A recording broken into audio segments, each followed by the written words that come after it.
Hi, you're back, huh? It's a good thing. The way I see it, I could see you as a terrible burden and an aggravation and everything else. But then what I would have done is, or have done, would have been to have murdered you in my heart. And that's not a good thing.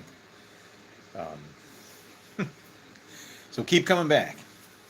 I'll put up with you as much as I can. Sound like a deal? So, yeah, today, Proverbs 31. Oh, I forgot. Yeah, we've been up since, what time did we get up this morning? I don't know. It was very dark. And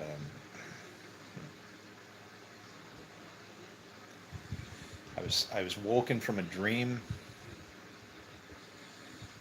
and we were traveling somewhere. We were going somewhere. There was a bunch of us in this, like an airplane or a like a bus or something, where we're all sitting in this thing and we're going someplace.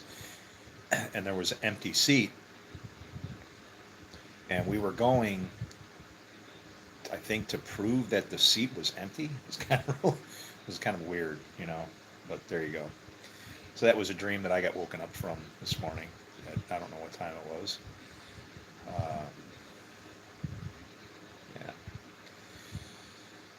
yeah. All I can do is keep trying, right? I have to put in the diligence, and I have to have faith and trust that if we have a God, then He'll show up when He should and help everybody out, right?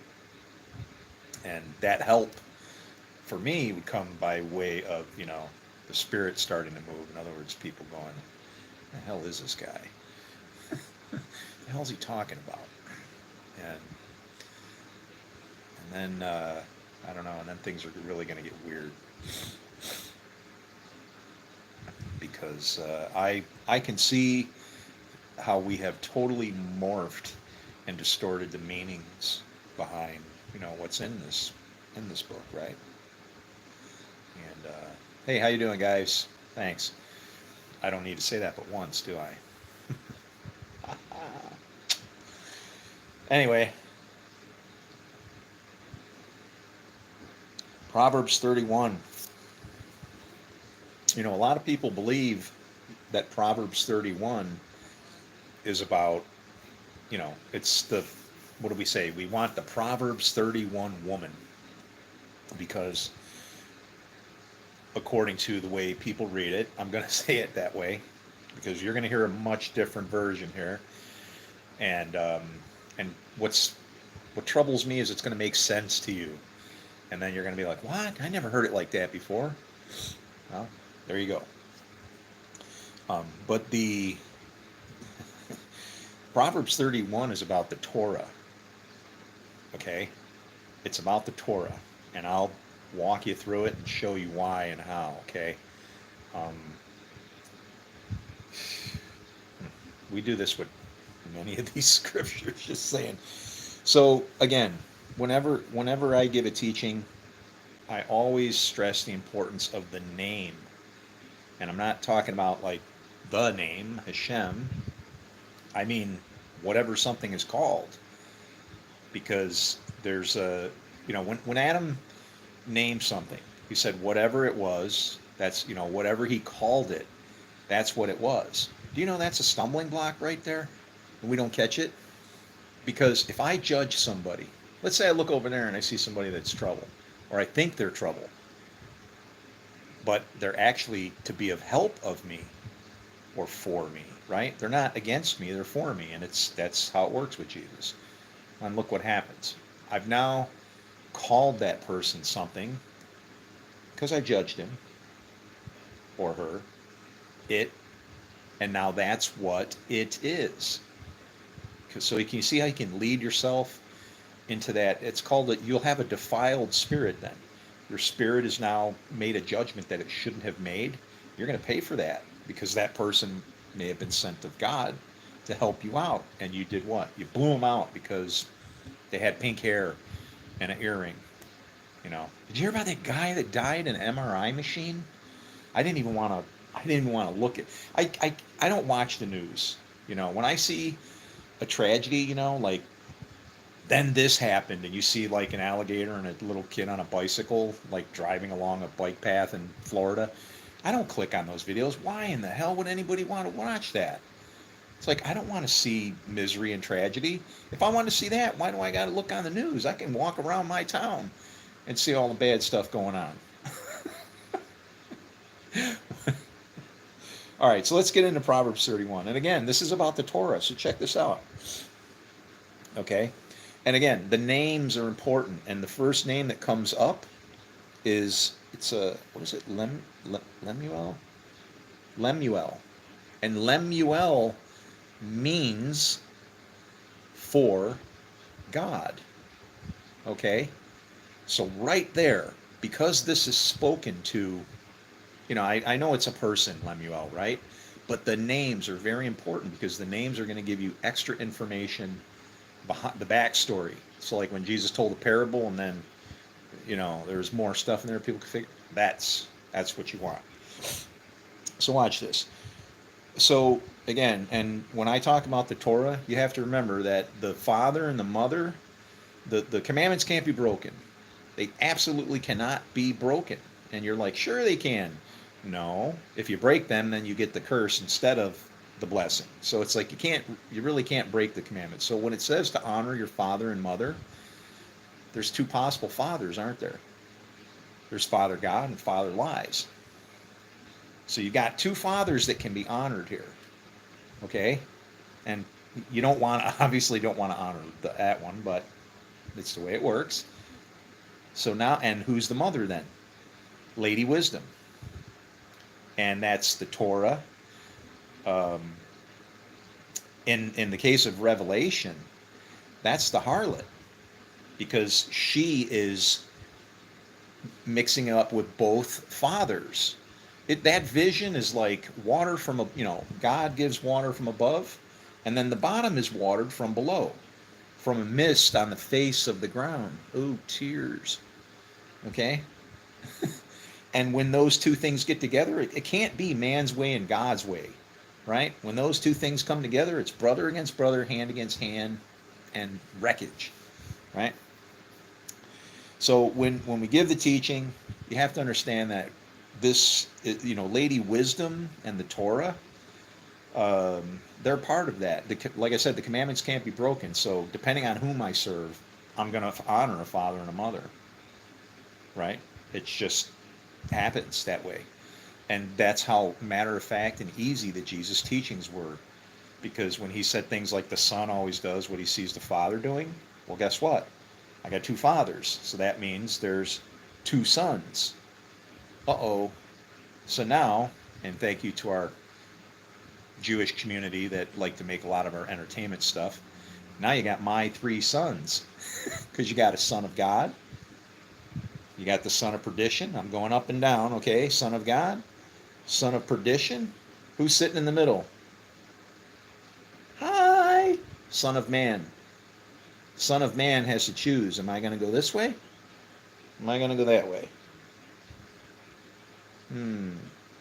But that's what the Son of Man is. If the Son of Man has faith, and that's what it takes to serve God. You can't please God without faith. So if you have faith, you'll be on board, and you won't, when things get weirded out, you won't run. That's the thing, right? It's hard to have courage, but you got to trust in the book, because the book is God. When John said the Word is God, this is the closest you're probably ever going to get to being able to see Him on this side of this thing, unless it's His finger coming down and squashing us. But let's get into this, okay? So, again, because the woman is the Torah and Lady Wisdom, she says, my son.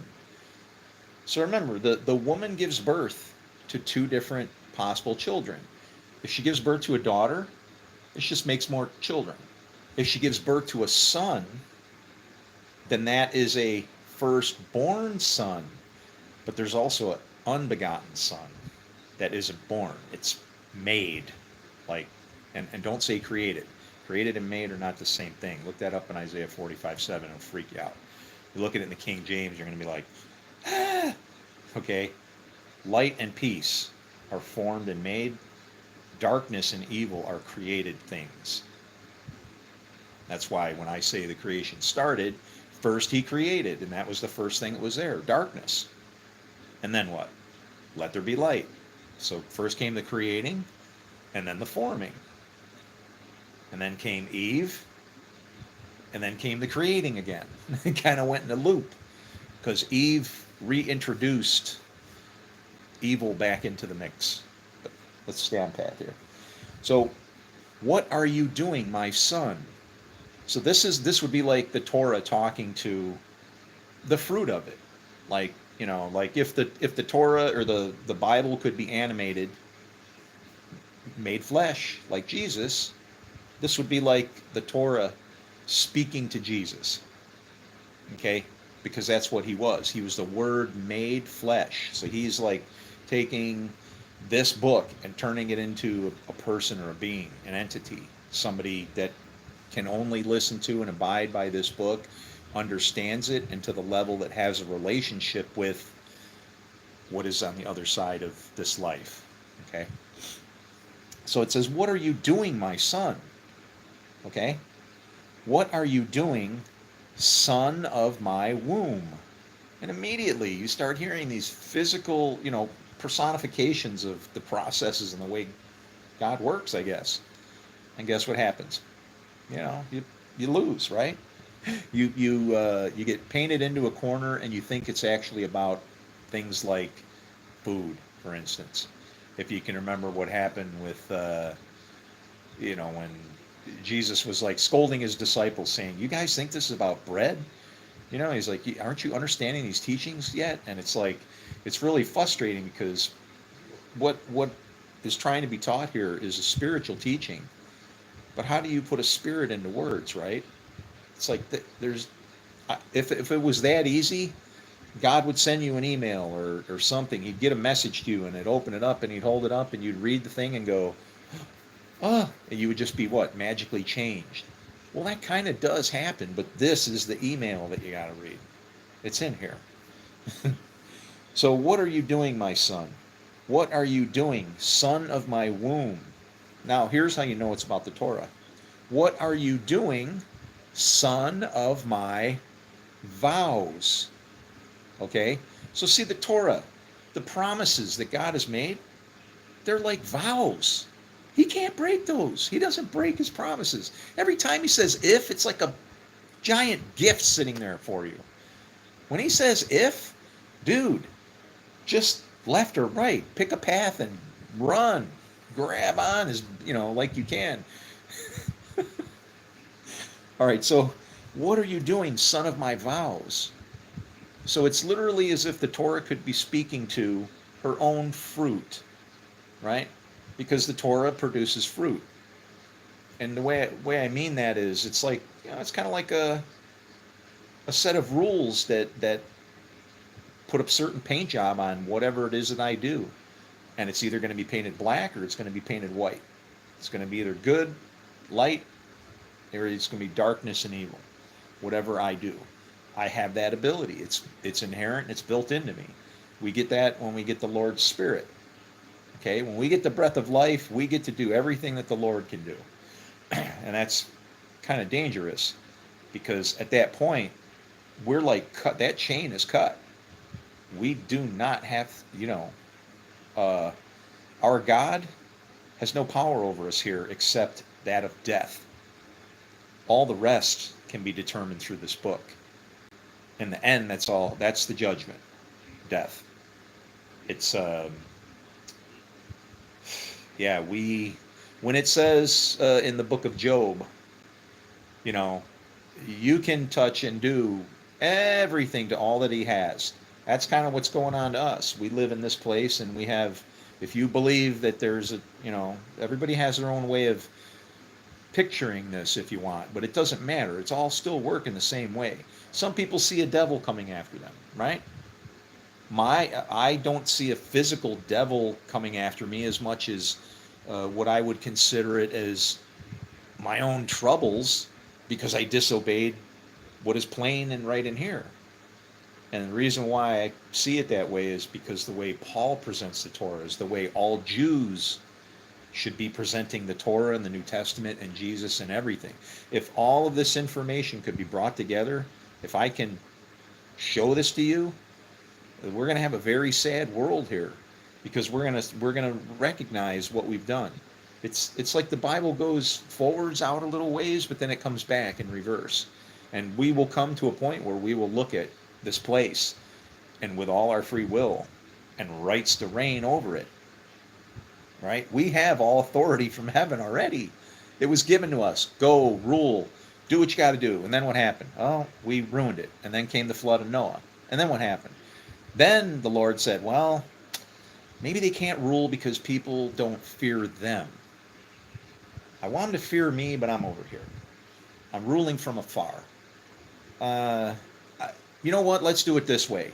Everything will now have the fear and dread of you instead of me. Kind of like as a choice.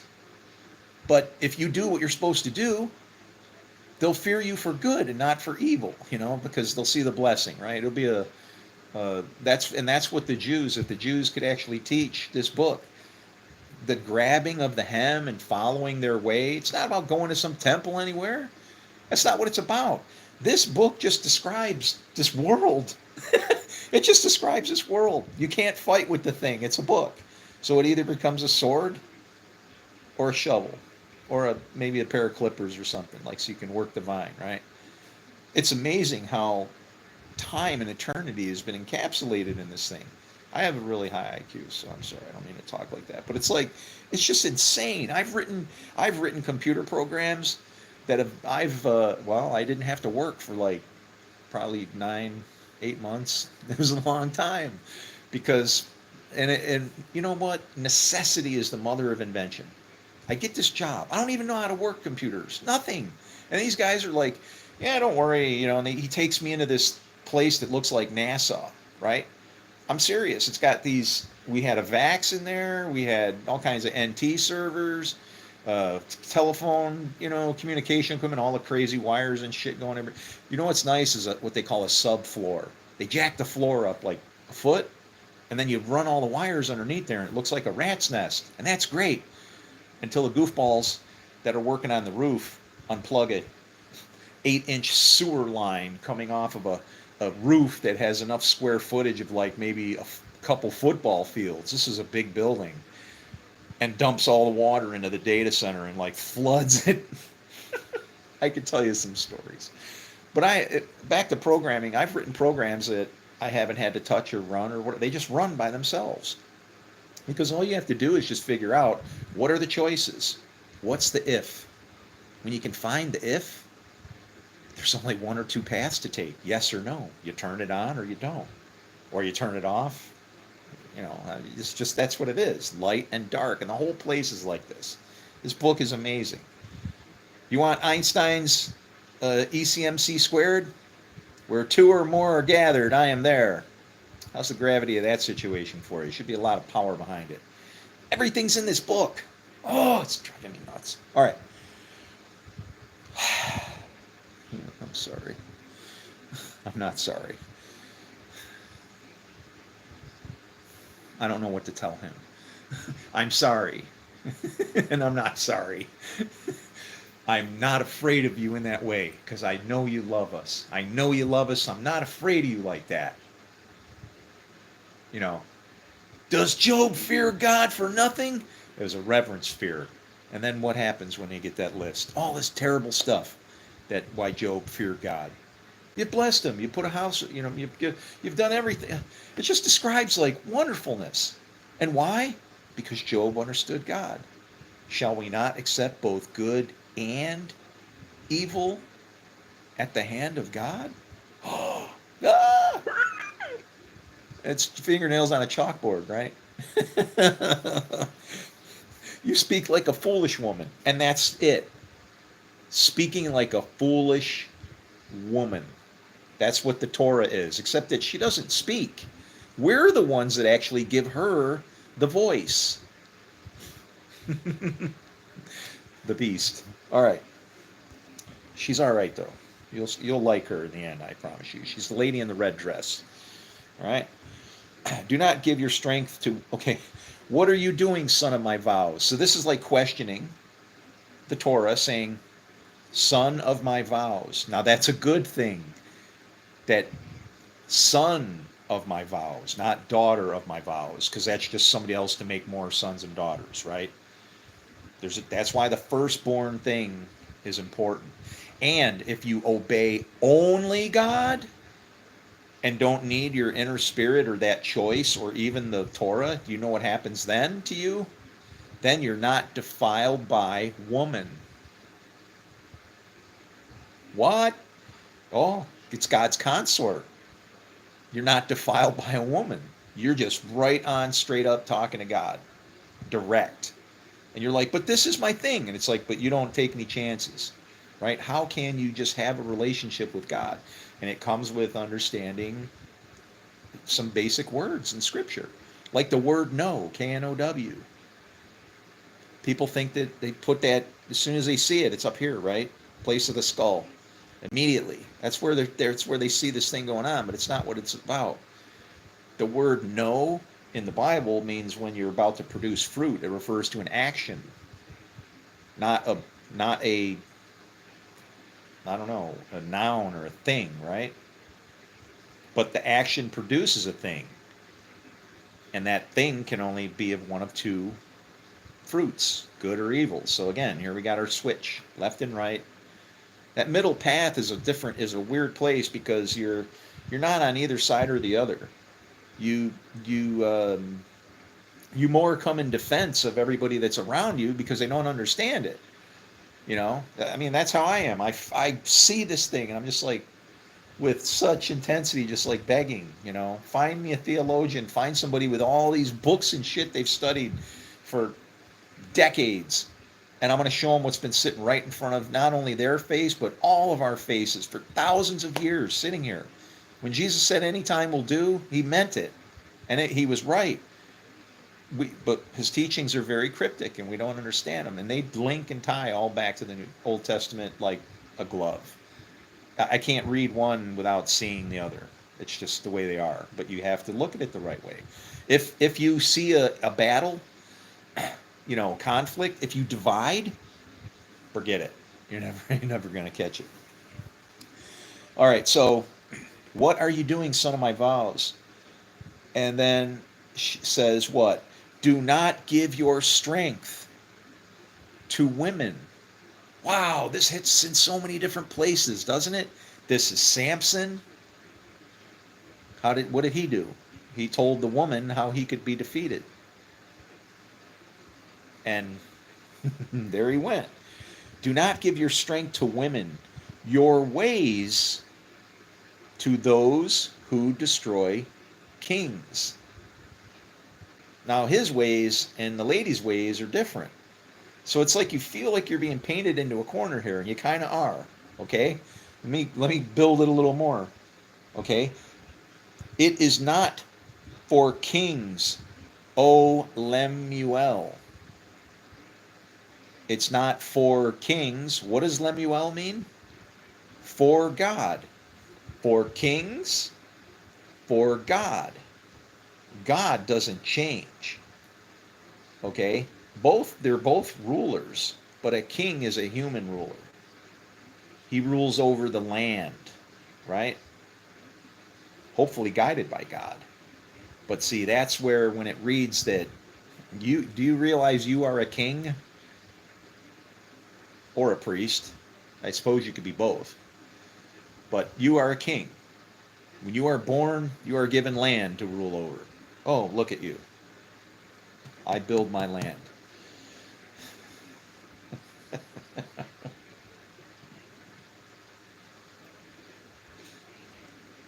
You are given land. And so you then become a king over a great nation, over a nation of people. But those things that you are a king over are not, they're spirits. Every single evil possible spirit that could be inside you is already inside you. Some of them are awake and moving, some of them are not. Welcome to the Legion, covenant of the many. It's in there. It's all in there. The Spirit of the Lord does all things. Forms light and creates darkness. Makes peace and creates evil. That's where our free will comes from. The difference is the Lord, when it says he creates evil, it's as a response to a request from us. Because on the Sabbath, when he rested from all he made and created, the created things were darkness and evil. So he rested from that. And then what happened? See, Eve brought it back again. Right? I think I got a hair. Can't wait to shave this off, man. What was I talking about?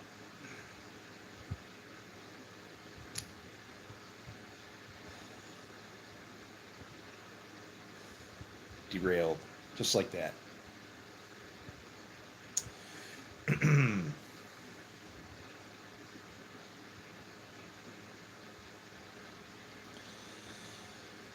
It's not for kings, for God. Okay?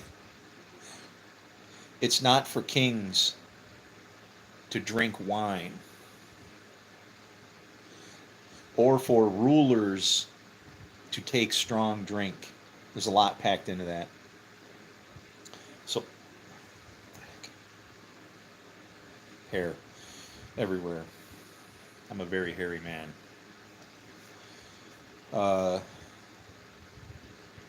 It is not for kings, it's for God.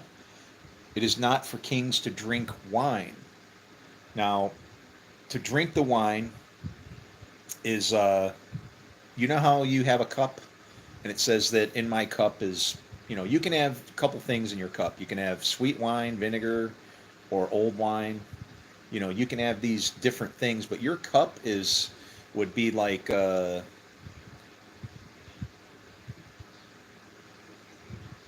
your daily blessings or something, right?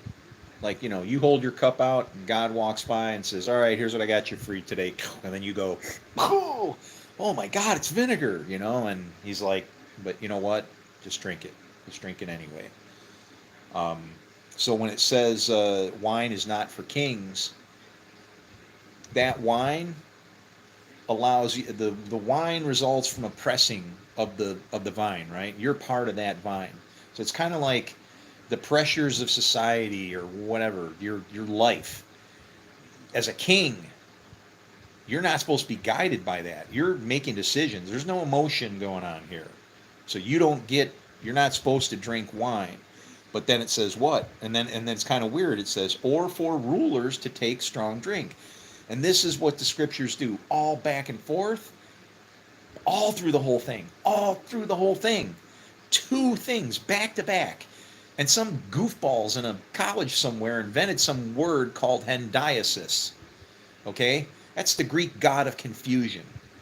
Because hendiasis is where you take two words that sound similar to accentuate something or whatever, and you connect them with an and. That and shouldn't be a connector, it should be a freaking sword, slicing it in half. And let me explain.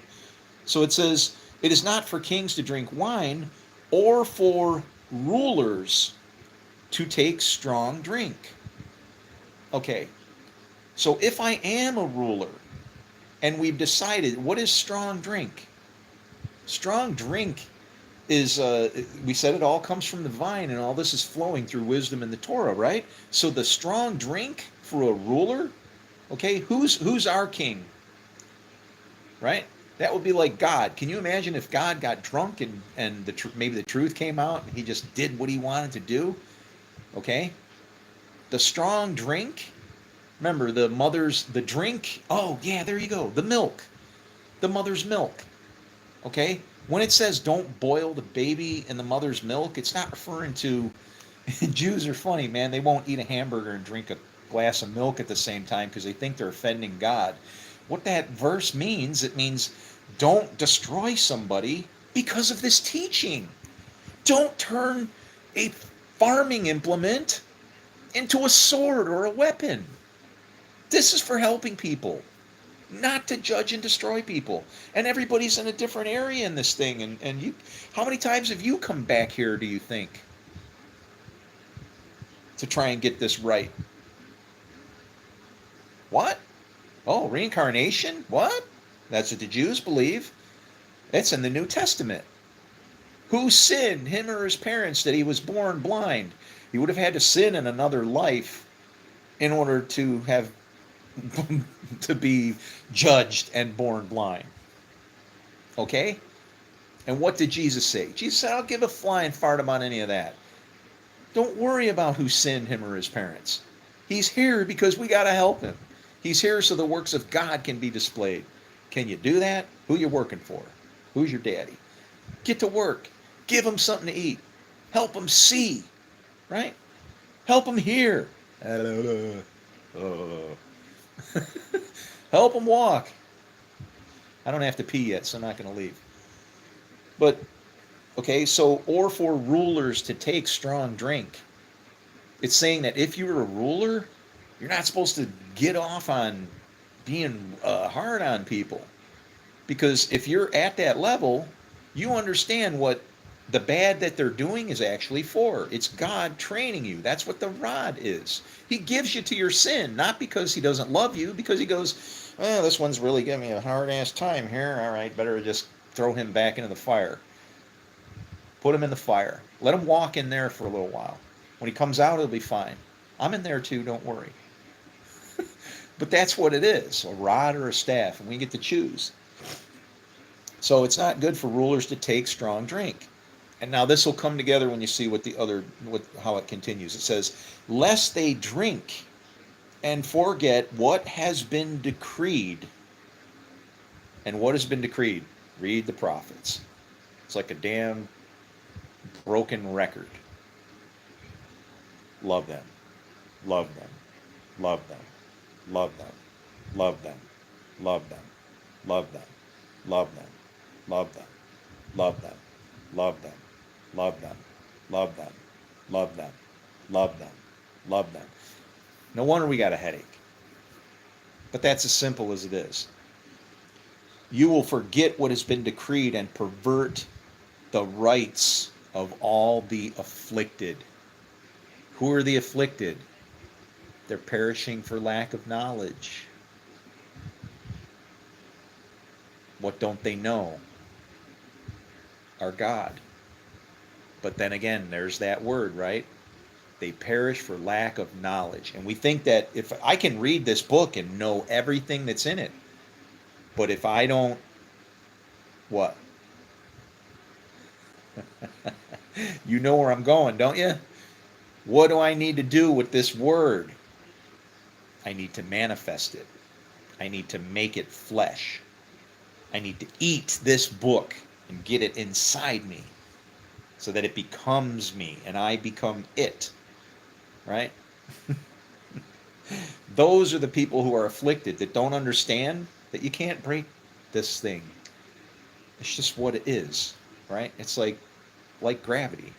You can go ahead and jump. You might be able to defy it for a little bit. But unless you totally, overcome the earth, you're still coming back here eventually. It's going to suck you back in. As soon as you give up. Only if you're going to persevere and keep trying to get over this place are you going to make it. All right? So when and here it says, lest they drink and forget what has been decreed and pervert the rights of all the afflicted. And it seems weird because, do the afflicted have rights? Of course, you have free choice. That's why God put his spirit in you, because he knew that someday you were going to be exactly as you are right now. Messed up, depraved, whatever you are. Do you realize that even in whatever depraved state that you might be in this condition, if you turn around, now right now I'd be speaking to a sinner or some wretch, right? When you turn around and you realize what we serve, I don't even want to say who, because it doesn't make sense. Who sounds like a person sitting there. If that's the case, then we're already inside of who, because he's omnipresent and everywhere. So it doesn't sound right. But once you come to realize who you serve, you know what?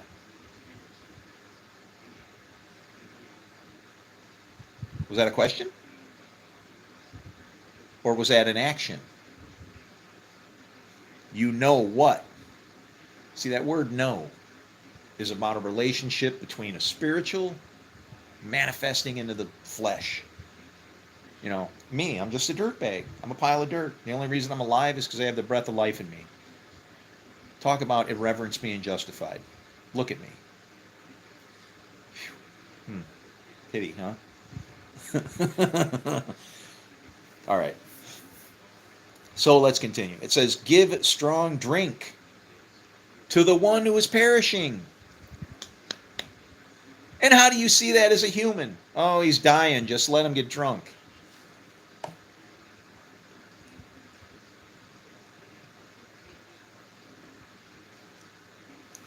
Don't expect me to complain and boo-hoo when I die. I'm going to disappear like that because I can't wait to get the hell out of here. I don't like this place. It terrifies me. It's very frightening. I know exactly how Enoch viewed it. He saw no division. He just saw brother against brother. Oh my God, this place is it. This is the vision that Enoch saw. Okay, this is bad. But it says, "Give strong drink to the one who is perishing." Okay, connect the dots, right? Who's perishing? They perish for lack of knowledge. Now, if you keep jamming knowledge up here instead of into these two hands, when the Lord knows me, I produce fruit. Where does it come from? It's what comes out of a man. So when the Lord knows me, like when a man knows a woman, boom, there it is. Look at the kids. So when it says give strong drink to the one who's perishing, that's somebody who is not doing what? They're not following the law. They're sinning. Should you give strong drink? Yes. What is the strong drink? Right here. It's called, hey, what are you doing? Wake up. Get a life. Can't you see you're destroying yourself? You're going the wrong way. You're going to kill someone. So, give strong drink to the one who's perishing. In other words, advise them. Give them living water, right? And wine to those in bitter distress. Now, bitter distress is when you're anxiety. I'm aggravated. It's a miserable place, you know. Now, what is the wine? That's what I'm doing now. I'm trying to give you wine. Oh my God.